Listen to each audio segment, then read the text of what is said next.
Just describe a little incident I had yesterday. Up until recently, I'm almost 28 years old now, despite looking older. I know.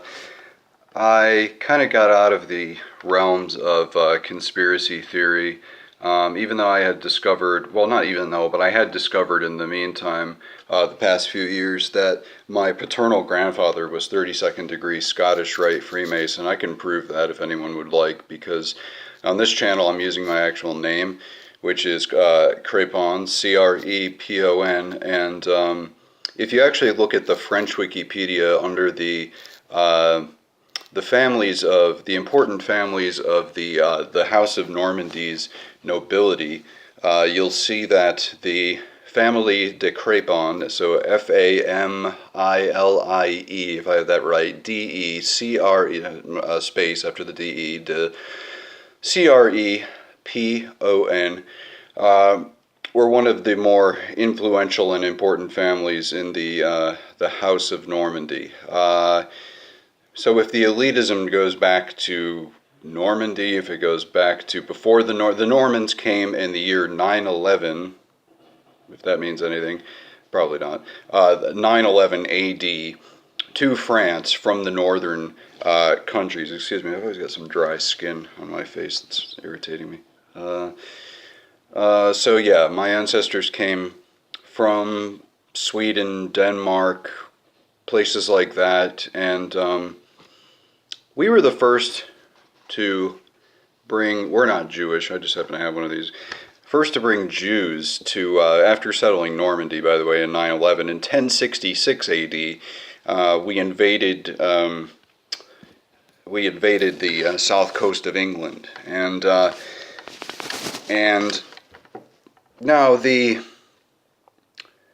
well, if you just look up Normans and Jews, just put Normans and Jews, or just Normans Jews in Google, you'll get this page that you'll get two pages. You'll get one that's the Encyclopedia of Jewish Heritage in England, and then you'll actually get one that's written up by a guy who's, skeptical about Jews or whatever. I don't think that this world conspiracy anyway is Jewish, and I'm just basically posting this.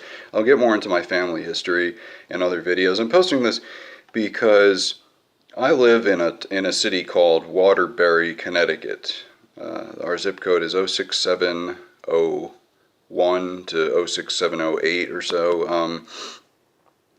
And just south of here on Interstate 84, if you go from where we are, we're like exit 17, you go down to exit 10 on 84 West, it runs basically like this, if this is southwest. I don't know how this is going to come out, but northeast, southwest is how 84 runs through Connecticut. So it'll take you from Waterbury to Newtown. And I was in Newtown last night for a psychiatrist appointment.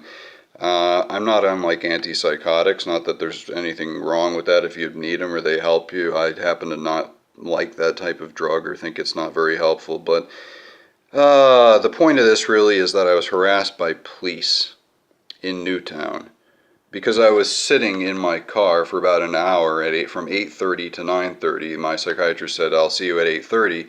And these Newtown police were much more invasive and condescending than Waterbury, where we have much more crime. I don't know if it's ever since this elementary school shooting that they think that they are now gods protecting the people or something of Newtown.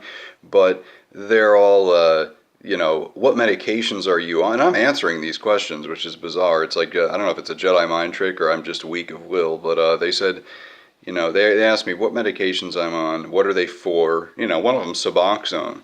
Oh, well, it's for opioid addiction, and they happen to notice I have like a wrapper of, or a box of a bunch of, oh, is that the sublingual film? You got any films in there? No, I don't, and that wouldn't be a crime anyway. And I show them the box. It's got my, so they're getting very into my own private like health care, which I thought was just bizarre.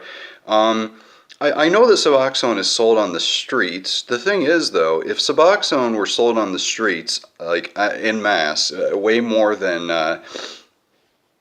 God, my teeth, I need a lot of dental work. So this stuff's bothering me. I don't usually look at myself on a camera at all, but for obvious reasons. If Suboxone flooded the streets, right? and heroin got smaller because of that, or more heroin addicts were able to get the Suboxone, in other words, buprenorphine is the opioid that is the only drug that is more controlled than any other. If you're a prescribing doctor or any kind of prescriber and you have your DEA license, which says I can prescribe schedule 2, 3, 4, I believe 5 substances, or C2 through 5. I at least know 2 through 4. Anyway, it is schedule 3, but you need a special X number. It's called your DEA X number to prescribe it at all, and they limit the number of patients. And if that were to get out on the streets more than it has already, which is to a decent degree, but it's not all over. It's not like heroin or crack. It would be better than if heroin were all over the streets. And I think that's why they don't want it. They're protecting the DEA, the CIA, the global drug cartels who want people hooked on the heavier stuff. Speaking of Suboxone, I don't have any. I'm not feeling very well. I've got to go drive down to Newtown again. So I'll be posting this either after I get back or before I leave. So I hope this is of some interest. If you guys have any more questions about the specifics, please leave a comment or comment otherwise if you wish. Have a good day.